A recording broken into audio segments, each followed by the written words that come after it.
So guys hello, और आज हम लोग शुरू कर रहे हैं चैप्टर नंबर 1। नाम है इसका यूनिट्स एंड डायमेंशंस। ऑल्दो इस चैप्टर का नाम यूनिट्स एंड डायमेंशंस है, बट अगर आपके पास पुरानी किताब है तो ज़्यादातर चीज़ें जो है उसमें से वो रिलेटेड हो सकती है। स्टिल हम थोड़ा सा एक टच करके चलेंगे और फिर उसके बाद हम लोग मेन टॉपिक पे पहुँचेंगे। वीडियो के टोटल चैप्टर के टोटल 4 पार्ट्स होंगे। एक ये पहला पार्ट है जिसमें बस स्टार्ट कर रहे हैं, उसके बाद 3 अलग अलग सेगमेंट्स में हम इस चैप्टर को डिवाइड करते हैं। अब सबसे पहली बात है, व्हाट इज अ यूनिट? क्या होती है यूनिट? यूनिट वो चीज होती है जो नंबर के आगे लग के नंबर को डिफाइन कर देती है। मतलब क्या मतलब कि नंबर के आगे मतलब नंबर के आगे कैसे लगेगी? जैसे मैंने बोला किसी का 62 है और किसी का 2 है, तो जब तक 62 और 2 क्या नहीं है, क्या 62 है भाई, क्या 2 है। अगर मैं बोलूँ 62 kg है तो आप पता चल सकते हो कि क्या है, वेट है। अगर मैं बोलूँ 2 आईज है तो आप पता चल सकते हो आंखें, या 2 मीटर हाइट है, मीटर बोलूँगा हाइट है। तो हम यूनिट के बिना एक्सप्लेन नहीं कर सकते कि क्वांटिटी बोलना क्या चाह रही है, ठीक है। इस वजह से यूनिट होना कंपलसरी है। बिना यूनिट के आप कुछ भी एक्सप्लेन नहीं कर सकते, ठीक। अब क्या होता है, दुनिया में अलग अलग जगह पे अलग अलग टाइप की यूनिट्स होती हैं। जैसे कि इंडिया में कोई आएगा तो हम बोल देंगे अगर हम सब्जी लेने जाएंगे हम कहेंगे 1 पाव दे दो। अब what is a pav? 250 gram. Pav is 250 grams, but pav is also pav, जो पाव भाजी वाला होता है ना। बट यहाँ पे हमने 1 पाव सब्जी को बोला तो वो 250 ग्राम हो गया, ये हमने मान लिया। बट हमें तो पता है ना, कोई बाहर वाला इंसान को नहीं पता, ठीक है। ऐसे ही हमने बोला अगर हम पैसे की लेन देन कर रहे हैं हम रुपये में कर देंगे, ठीक है। अब हमें तो पता है वो रुपया, बट किसी और के लिए तो वो रुपया यूज ही नहीं हो रहा, ठीक है। अब मैं वियतनाम गया, मैंने वहाँ पे जाके करेंसी है उसकी, देखो वहाँ पे आगे 10 हज़ार रुपये इतने सारे, देखो 5,000, वहाँ के 5,000 है, यहाँ के क्या है? वैसे 4 रुपये है ये वहाँ के, यहाँ के हिसाब से बेकार करेंसी होगी, बट फिर भी वहाँ के 5,000 यहाँ पे 1 पे भी चलेगा नहीं। इवन US डॉलर भी होगा मेरे पास तो चलेगा नहीं, चलेगा यहाँ नहीं चलेगा। तो हर किसी कंट्री की अलग क्या बोलते हैं करेंसी होगी, हर किसी कंट्री का अलग मेजरिंग सिस्टम होगा। हम बोलेंगे इतने बीघा जमीन है, अब बीघा व्हाट इज बीघा?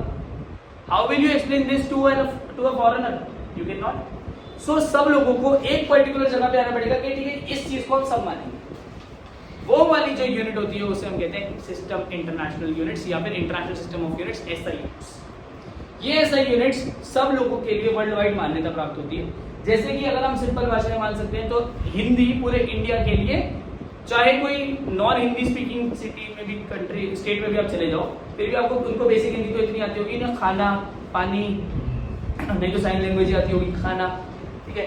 और इसमें भी प्रॉब्लम क्या हुई, मैं गया पहली बार थाईलैंड, तो वहाँ पे ना उनको इंग्लिश नहीं आती, बहुत प्रॉब्लम, बहुत कम लोगों को इंग्लिश आती। तो मेरे को था कुछ खाने को चाहिए, तो हम खाना ऐसे खाते हैं, चाहे चावल हो चाहे रोटी हो, ऐसे खाते हैं। अब उन्हें ये खाना समझ ही नहीं आ रहा, क्योंकि वो खाना कैसे खाते हैं, वो तो चॉपस्टिक में लेके ऐसे खाते हैं। तो उनको अगर खाने के लिए मतलब भूख लग रही है खाना, तो उन्हें ऐसे बोलना पड़ता है, ऐसे नहीं बोल सकते। पर इंडिया में ऐसे बोलोगे तो इंडिया के लिए नाम हो गया, लैंग्वेज हो गई हिंदी। वर्ल्ड वाइड जाओगे कहीं ना कोई आप तो लेफ्ट राइट तो बताई देगा इंग्लिश में। ऐसी करेंसी जो है वर्ल्ड वाइड क्या हो गई, US डॉलर, सब लोग उसी में ट्रेड करते हैं। ऐसे ही अलग अलग यूनिट्स होती हैं जिनको हम यूज करते हैं, जिन्हें हम SI यूनिट्स बोलते हैं। जिनमें सबसे पहली जो 7 यूनिट्स होती हैं इन्हें हम कहते हैं फंडामेंटल यूनिट्स। क्या कहते हैं? फंडामेंटल यूनिट्स वो यूनिट्स होती है बेटा जो किसी और चीज में डिवाइड नहीं हो सकती। It is the simplest units. यहाँ पे लिखा है they can not be further resolved into simpler units. ये सिंपलेस्ट है, इनसे ज्यादा सिंपल ये नहीं हो सकती। 7 अलग अलग क्वांटिटीज हैं।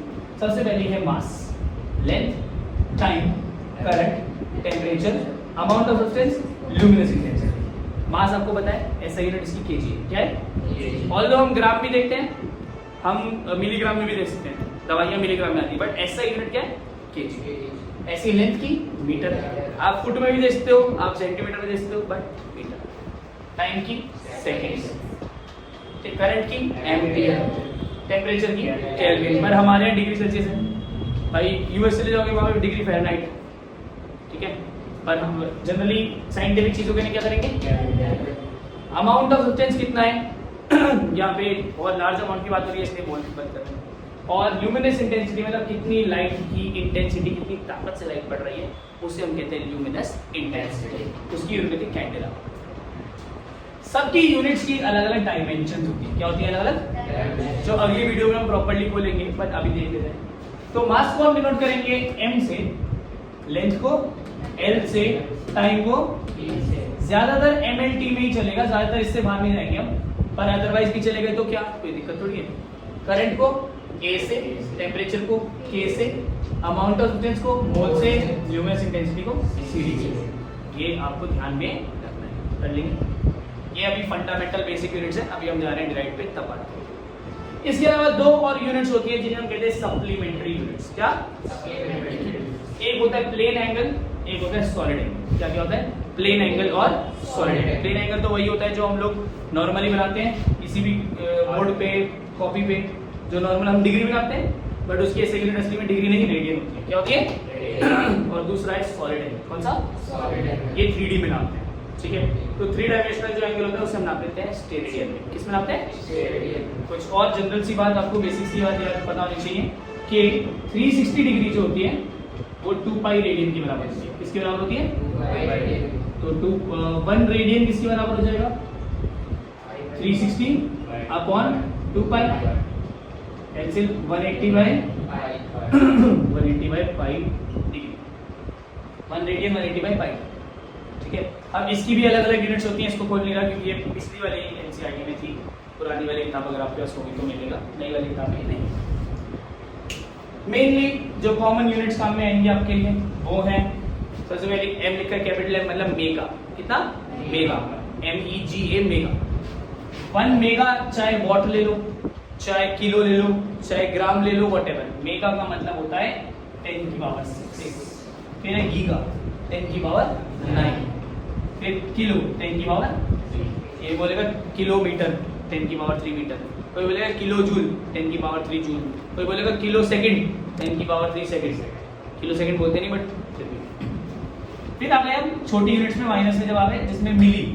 कैपिटल एम में तो मेगा, स्मॉल एम में तो मिली 10 की पावर -3। फिर माइक्रो 10 की पावर -6, इसको माइक्रोन भी बोलते हैं। क्या बोलते हैं? माइक्रोन। नैनो n 10 की पावर -9। पिको 10 की पावर -12 और फर्मी 10 की पावर -15।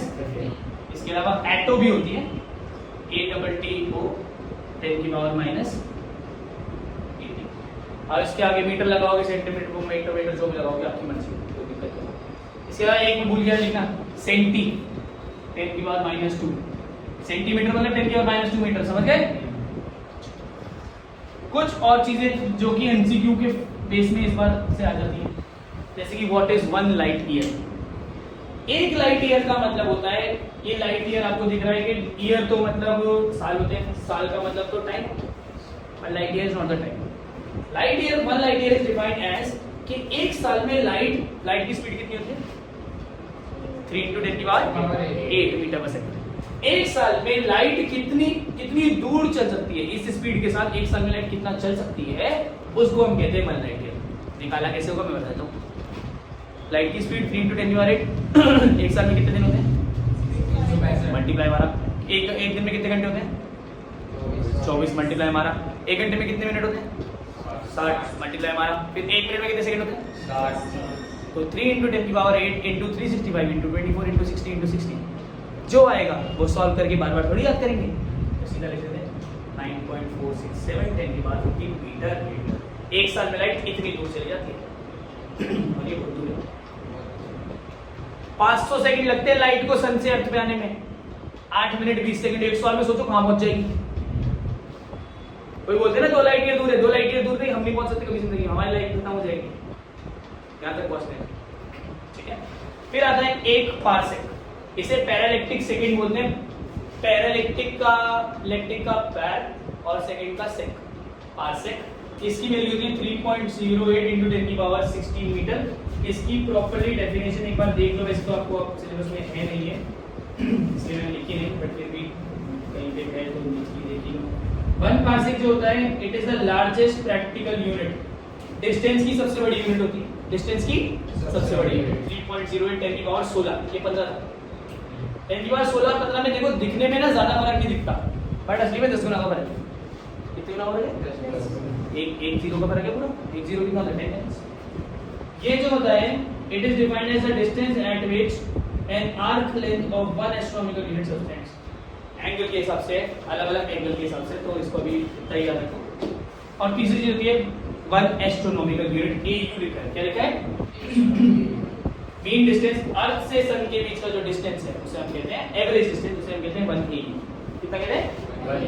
1 AU में 1.496 10 की पावर 11 मीटर्स होते हैं। ये तीनों क्वांटिटीज याद करके जाएंगे, आपके जेईई के क्वेश्चन में एमसीक्यू होगा। याद रखेंगे रिलेशन भी आता है।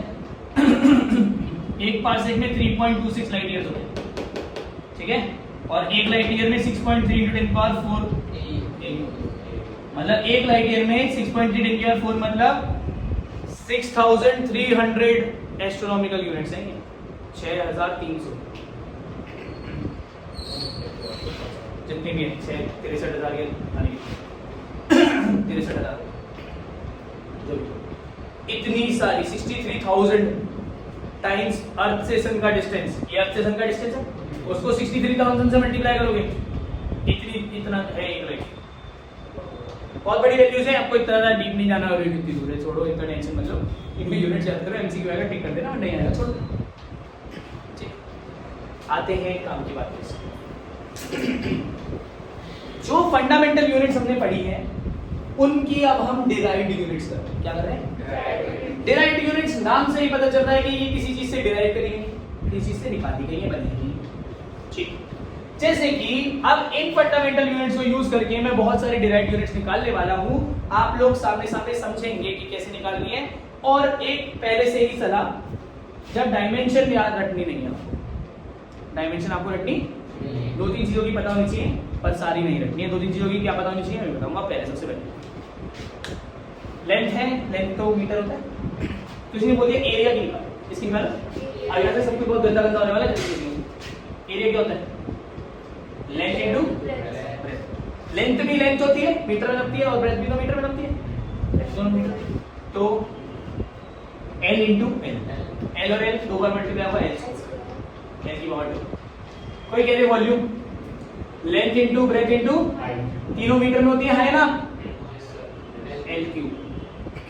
किसे बोले? डेंसिटी। फॉर्मूला बताया कोई? Mass upon volume. मास की क्या होती है? m1, ये लिखिए। m भी लिख सकते हैं, m1 भी लिख सकते हैं। m1 लिखने से फायदा होगा, आगे जाके पता चलेगा कैसे। वॉल्यूम की क्या है? L। बेटा याद रखिए, जब भी पावर ऊपर जाएगी माइनस में। पक्का? कोई कहते हैं वेलोसिटी क्या होती है? डिस्टेंस अपॉन या डिस्प्लेसमेंट अपॉन। डिस्प्लेसमेंट किस में नापती है? लेंथ में, और टाइम सेकंड टी में, है ना। ऊपर चढ़ जाएगा nt माइनस एक्सेलरेशन क्या होती है? वेलोसिटी की क्या है? nt माइनस 1 अपॉन ये तो कटेगा नहीं, माइनस में ये प्लस में है, कटेगा नहीं, ये ऊपर चढ़ जाएगा। ठीक है, आ जाओ मोमेंटम, mv। थोड़ा बड़ा लिख देता हूँ, मोमेंटम। मास की क्या होती है? m1। वेलोसिटी की लिखी हुई कहीं? क्या बन गई? mlt minus. अच्छा, m लिखा है, m1 लिखा है, बात सेम है बेटा। कह रहा है फोर्स की, ये मोस्ट इंपॉर्टेंट महत्वपूर्ण जिसे कहते हैं। फोर्स इक्वल टू बेटा मास होती है। क्या होती है? Force equal to mass into acceleration, मतलब मास। m क्या होता है? m1। और a क्या होता है? मैंने क्यों बोला फोर्स को याद करना जरूरी है? क्योंकि मास को थोड़ी बोलोगे बेटा। mlt minus 2। ठीक है, आई नो पीजेस बीच बीच में चलते रहते हैं। ठीक है, ये आ गया। फोर्स से अब सब निकल जाएगा। फोर्स क्या तो लिखिए mlt माइनस 2। क्या? वर्क निकाल सकते हो अपने आप। Power, work upon time. ठीक है, वर्क ही एनर्जी होती है, ध्यान रखना एक ही बात है। ठीक है, पावर। इसके अलावा और क्या था? और क्या था? Force, power, pressure, force upon area. ठीक है ना, surface tension, force per unit length. ठीक है, सरफेस एनर्जी, सरफेस एनर्जी छोड़ो, ये कर लेंगे सारे। कुछ इंपॉर्टेंट महत्वपूर्ण चीजें जो आपको घर जाके करनी है, मैं अभी सिर्फ दिखा रहा हूँ, अभी आप कर लीजिए, घर जाके आप इसको याद करेंगे। सबसे पहली चीज है प्लैंक्स कांस्टेंट। इसकी आप यूनिट निकाल के रखेंगे। इसके अलावा ग्रेविटेशनल कांस्टेंट, जो बच्चे ऑनलाइन देख रहे हैं, जो बच्चे ऑफलाइन देख रहे हैं, ये बहुत इंपॉर्टेंट है, जी से नोट करते हैं। गैस कांस्टेंट, और इसके अलावा फ्रीक्वेंसी, फ्रीक्वेंसी बड़ा आसान है, फ्रीक्वेंसी होता है न्यू, इसे कहते हैं 1 टाइम t-1 होती है, ठीक है। Time constant, radiation constant, gas constant, modulus of elasticity, ये कुछ वो वाले हैं जो पक्का पक्का टीचर पूछते रहते हैं, ई से डिनोट करते हैं इसे, तो ये हाँ जी डायमेंशंस निकालनी है। आप जो लोग ऑनलाइन है वो लोग भी, और जो लोग ऑफलाइन है वो लोग भी, ये वाले डायमेंशंस जो लिखनी है वो तो लिख लीजिए, और ये कुछ जो बोली है निकाल के दिखा दीजिए, डाउट है तो पूछ लीजिएगा। Thank you.